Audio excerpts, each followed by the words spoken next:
Hey guys, welcome back to my channel. Remember, my name's Sydney. I film beauty videos sometimes. I have not filmed a video in what feels like weeks at this point. I actually have a video going up on my channel, I think, before you guys see this one, so that'll be my comeback video. I don't know, it's been kind of a while since I posted. I went through the last couple weeks of the semester of my sophomore year in college, and of course that's pretty intense, so I didn't have a whole lot of time to film then. And then I dropped my laptop, cracked the back, got it repaired. They fixed the part that I broke, but then they shattered my screen. So now I'm impatiently waiting for them to get me that back so I can get back to editing and uploading videos for you guys. I've missed it so much, but I have been brainstorming lots of good ideas, so you will have lots of videos coming at you very soon. But let's hop into the topic of today's video. So I don't know what has been going on with me, you guys, lately, but I have been like having a renaissance with my collection, like just loving my collection, loving what I have. I have not really had a huge urge to buy makeup like I usually do. Ooh, in a couple of weeks, you guys, maybe even a month, which is so awesome because, as you guys probably know, shopping my stash is a huge goal of mine in 2019, really creating content around that idea, and just falling back in love with the makeup that I already have. So today I want to talk about how to love on your stash a little bit more and maybe use these exercises to kind of curb your urge to buy. So if you guys are looking for some tips on how to shop your stash and fall back in love with your collection, just keep watching. Alright, so the first tip that I have is declutter, you guys. Do not hold on to things you don't love. By only keeping what you love, you're going to feel excited and inspired every single time you open your drawer, instead of saying, oh, well, like a third of these products I don't really like that much. I'm just holding on to them in case I want to use them one day or I can make them work one day. I just feel like that is something that is so important. And not only that, but if you are not loving on a product, give it to a friend, give it to a family member, donate it to a women's shelter.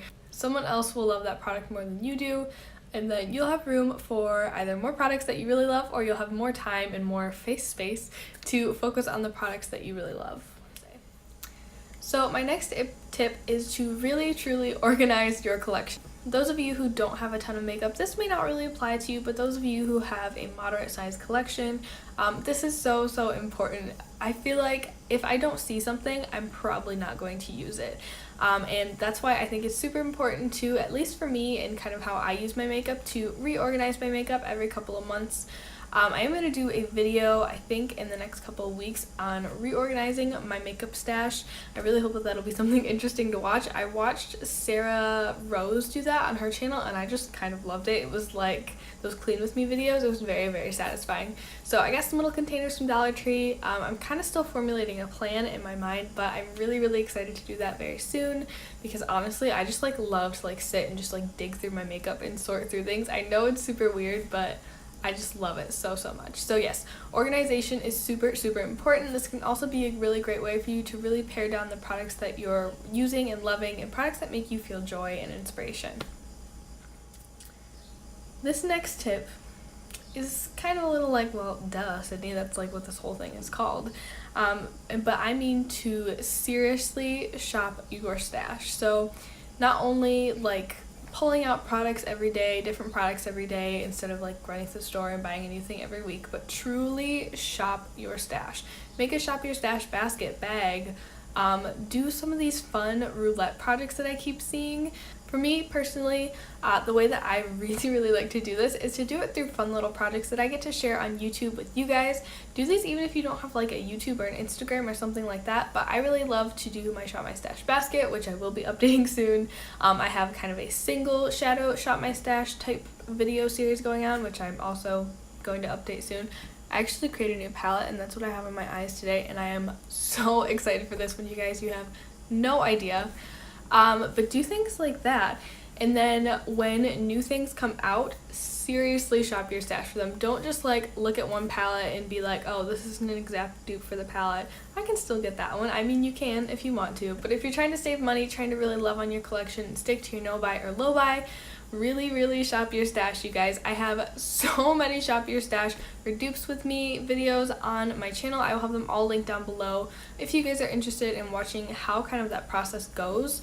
I honestly, those are some of my favorite videos to film because I'm covered in eyeshadow by the end of it, which, I mean, it's always a good day to me. But it really just makes me excited to use things that maybe I haven't reached for in a while. So basically what I do, let's say I'm doing it for an eyeshadow palette, which is mostly what I do it for because I'm an eyeshadow junkie. I love eyeshadow. It's definitely what I own the most of. I grab the palettes that I think might have similar shades and I sit down and I swatch it out shade for shade, and I try to dupe a palette. Honestly, you guys, when I started this series, I was a little bit skeptical as to how successful it would be, but I am so surprised to how many, like, maybe they're not spot on because I don't have the palette sitting next to me, but based on the swatches that I've seen online and looks that I've been able to create, they've been some pretty darn good dupes, if I do say so myself. So I think that's such an excellent exercise, especially if you already own a lot of eyeshadow. And it's so much fun to do, at least I think it's super fun. And something super important to remember when you're shopping your stash for dupes for like new releases is that, let's say I'm going to use eyeshadow again as an example because it's what I do that with the most often. Let's say these two shades have just the tiniest difference, or the undertone is slightly different. Once that's blended out on the eyes, you're not going to be able to tell. Remember that you are duping looks, not palettes, because at least this is how I'm really trying to think about it, because I can fall into this trap too of thinking, oh, well, it doesn't look the same in the pan, so it's not going to look the same on my eyes, or oh, so I don't have a dupe for that palette, so I still need that palette. Dupe looks and the ability to create looks rather than an eyeshadow palette itself, because eyeshadow palettes are gorgeous, but personally I don't like to just use mine for display. I like to use them, I like to create looks with them, and you're really duping the ability to create a look on your eyes, not necessarily the shades, if that makes sense. I feel like that got a little confusing at the end, but I really hope you guys got my point. So my fourth and final tip is to be creative with your products, you guys. I feel like we can fall into a rut of like a spade is a spade and nothing else, or a blush is a blush and nothing else. That makes so much more sense than a spade is a spade and nothing else.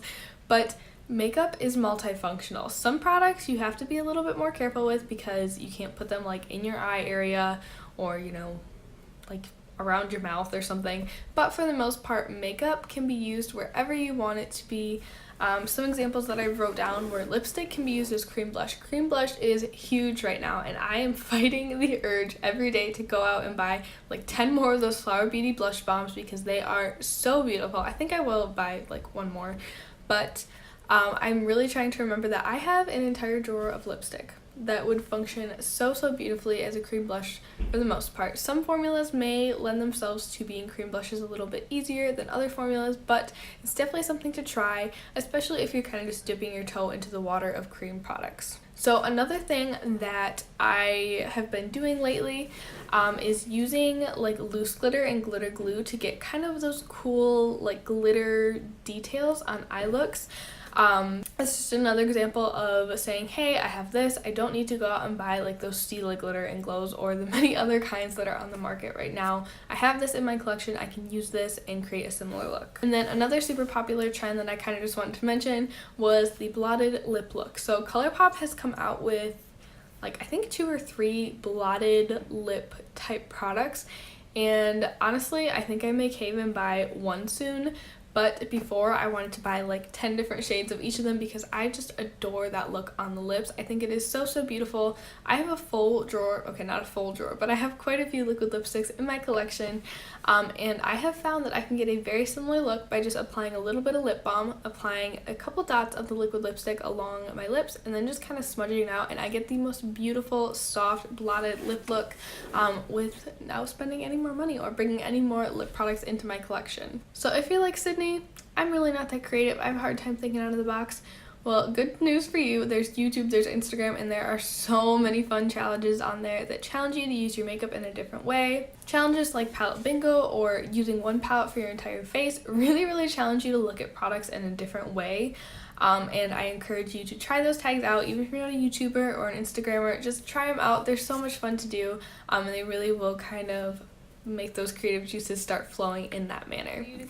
So that actually wraps up the tips I have for you guys today. I really hope that you found this video helpful. I let me know in the comments where you guys are at, like, in your, like, journey with your collection. Are you trying to minimize? Are you trying to, like, stop buying more? Are you on a low buy? Are you on a no buy? What's going on with you guys? Do you shop your stash a lot? Because I feel like shopping your stash is actually, like, not easy. Because I feel like it's so much easier to fall into the hype of these new products and just focus on the new and keep buying and keep buying. It's much harder, in my opinion, to say, wait, no, I'm going to shop my stash. I'm going to find something similar. I'm going to find something that can create a really, really similar look. So yeah, that's going to wrap it up for me today, you guys. If you guys are new here, hi, my name is Sydney. I usually post YouTube videos 3 times a week, Tuesday, Thursday, and Saturday. I'm really, really, really hoping to have no more technical difficulties, and so I can get back to posting because I have missed you guys so, so much. I'm off from school for the summer, so fingers crossed I will post a little bit more. Hopefully a Sunday video. Fingers crossed. And until then, I will see you guys in my next one. Bye!